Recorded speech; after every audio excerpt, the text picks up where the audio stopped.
হতাশা মাদক দিয়ে দূর হয় না। হতাশা দূর হবে, বলে দিব, তিনটা জিনিস, মাত্র তিনটা। কয়টা ভাই? এক, 5 ওয়াক্ত নামাজ। এক কি?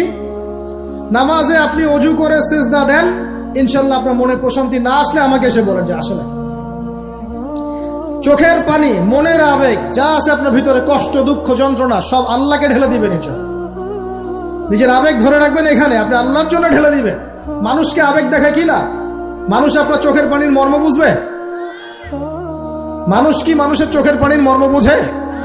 আপনার পিতা যদি মারা যায়, আমার কাছে এসে দোয়া চান কান্নাকাটি করে, আমি দোয়া করতে পারবো, কিন্তু আমি কিন্তু আপনার ফিলিংসটা বুঝতে পারবো না। আপনার অনুভূতি কে বুঝতে পারবেন? আল্লাহ পাক আপনার ঘাড়ের রগের চেয়েও কাছে আছে। সুবহান আল্লাহ পাক ঘাড়ের রগের চেয়ে কাছে আছে। গতকালকে বাংলাদেশের একজন বরেণ্য আলেমের সাথে একটা কনফারেন্সে ছিলাম। উনি বলছিলেন যে এক ব্যক্তি, এটা শোনেন, এক ব্যক্তি খুব তার শখ যে তিনি সাহাবীদের মতো নামাজ পড়া শিখবেন। কথা বুঝতে পারছেন? সাহাবীদের মতো নামাজ শিখবেন। তো একজন বরেণ্য আলেমের কাছে এসেছেন, এসে বলছেন যে আমাকে সাহাবীদের মতো নামাজ শিখিয়ে দেন। তখন সেই আলেম আরেকজন আলেমের সন্ধান দিয়েছেন, যা তুমি তার কাছে যাও, তিনি শেখাবেন। তো সেই ব্যক্তি একটু অবাক হয়েছেন, কারণ যাকে প্রশ্ন করেছিলেন তিনি অনেক বড় মুহাদ্দিস, আর যার কাছে পাঠানো হচ্ছে তিনি অত বড় মুহাদ্দিস নন, কিন্তু আবেদ, আমল করেন। তাকে গিয়ে বলছেন উনি আমাকে পাঠিয়েছেন সাহাবীওয়ালা নামাজ শিখিয়ে দেন। তখন তিনি বলছেন ঠিক আছে, সুন্দর করে অজু করে আসো, সুন্দর করে অজু করে আসো। অজু করার সময় খালি খেয়াল রাখবা যে আমি অজু করছি শুধু আল্লাহর সন্তুষ্টির জন্য। কি খেয়াল রাখবেন? অজু করছি শুধু আল্লাহকে রাজি খুশি করার জন্য অজু করছে, আর কোনো উদ্দেশ্য নাই আমার। অজু করতে যাচ্ছে, তিনি আবার বলছেন দাঁড়াও, শুধু আল্লাহকে রাজি খুশি করার জন্য অজু করো। আবার শুরু করছেন, আবার বলছেন শোনো, শুধু আল্লাহকে রাজি খুশি করার জন্য অজু করো। এভাবে বলতেই আছেন, নামাজে দাঁড়িয়েছেন, দাঁড়ানোর আগে বলছেন শোনো, শুধু আল্লাহকে রাজি খুশি করার জন্য নামাজ পড়ো। বলতেই আছেন। এক পর্যায়ে সে ব্যক্তি নামাজ শুরু করলো, নামাজে মনোযোগ এদিক ওদিকে যায়, আর তার মাথায় এটা আসে, এই শুধু আল্লাহকে রাজি খুশি করার জন্য আমাকে নামাজ পড়তে হবে, শুধু আল্লাহকে রাজি খুশি করার জন্য নামাজ পড়তে হবে। এই চিন্তা তার মনের মধ্যে ঘুরপাক খাচ্ছে। এভাবে নামাজটা সে শেষ করেছে। শেষ করে চিন্তা করছে যে নামাজ তো পুরোপুরি মনোযোগ দিতে পারলাম না।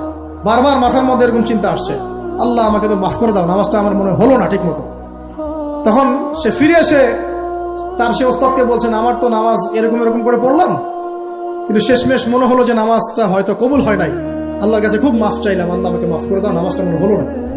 তখন সেই যে প্রথম ব্যক্তি যিনি পাঠিয়েছেন তিনি বলছেন, এটাই হলো সাহাবীওয়ালা নামাজ। তারা আল্লাহকে রাজি খুশি করার জন্য নামাজ পড়তেন, নামাজ শেষ করে আল্লাহর কাছে ইস্তেগফার করতেন, আল্লাহ কিছুই হলো না, কিছুই হলো। আমার কথা কি বুঝতে পারছেন? অতএব আল্লাহকে রাজি খুশি করার জন্য আপনি আপনার আবেগ, আপনার ইবাদত সব ঢেলে দিবেন, অন্য কারো কাছে কিছু পাওয়ার আশা করবেন। অতএব নামাজ আপনার মাদকের দিকে যাওয়া লাগবে না, নামাজই আপনার হতাশা দূর করে দেবে ইনশাআল্লাহ।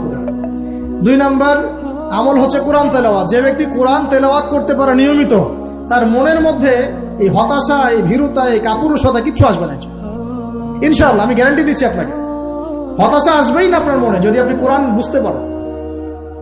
কোরআনের একটা আয়াত নিয়ে কোনো সময় দেখা যায় 2-3 ঘন্টা সময় পার হয়ে যাচ্ছে, আয়াতটা ছেড়ে সামনে যেতে পারছি না। আয়াত নিয়ে কোনো সময় দেখা যায় 2-3 ঘন্টা সময় পার হয়ে যাচ্ছে, আয়াতটা ছেড়ে সামনে যেতে পারছি না। কোরআনের ভিতরে ঢুকলে আপনি দুনিয়ায় ভুলে যাবেন কি হচ্ছে আশপাশে। আমি এমন অনেক আলেমকে দেখেছি যে একটা বই, পাতলা একটা বই, আরবি বই নিয়ে পড়া শুরু করেছেন, যে ফজরের পরে জোহরের ওয়াক্ত হয়ে যাচ্ছে, বইটাই শেষ করতে পারেননি। বুঝতে পারবেন না, যখন আপনি ইলমের ভিতরে ঢুকে যাবেন, কোরআনের ভিতরে, হাদিসের ভিতরে, আপনার দুনিয়ার খেয়ালই নাই। একজন আলেম তিনি এক রাত্রে একটা বই লিখেছিলেন, চটি বই, এক রাত্রের মধ্যে।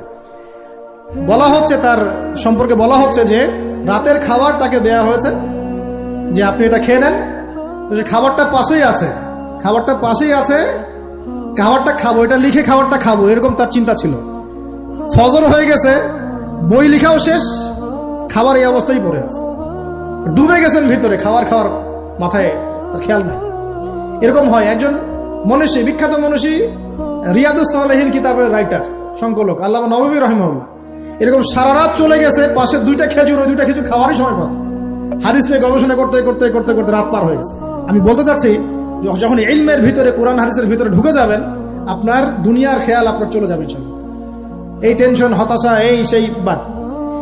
তখনই আল্লাহ পাক আপনাকে তার পক্ষ থেকে রহমত দিবেন, বরকত দিবেন, আল্লাহ আপনার দুনিয়ার কাজগুলো করে দিবেন ইনশাআল্লাহ। তখন দেখবেন কেউ আপনার দুনিয়ার ওই কাজটা করে দিয়েছে, কেউ ওই কাজটা করে দিয়েছে, কেউ বাসায় খাবার পাঠিয়ে দিয়েছে, আল্লাহ পাকই এগুলো করাই দিবেন ইনশাআল্লাহ। তো প্রিয় ভাইরা, মাদকে যাবো না আল্লাহর কাছে আসবো? 2 নাম্বার কোরআন তেলাওয়াত, 3 নাম্বার আল্লাহর জিকির। 3 নাম্বার কি ভাই? আল্লাহর জিকির। চলতে ফিরতে সব সময় মুখ চলতে থাকবে, মুখ না চললেও মনে মনে মন তাজা থাকবে, মনে মনে জিকির হতে থাকবে। মনে মনে জিকির করতে পারেন? মুখ নড়বে না, কিন্তু মনে মনে আপনার একটা জিকির হতে থাকবে। সুবহানাল্লাহ ওয়া আলহামদুলিল্লাহ লা ইলাহা ইল্লাল্লাহ আল্লাহু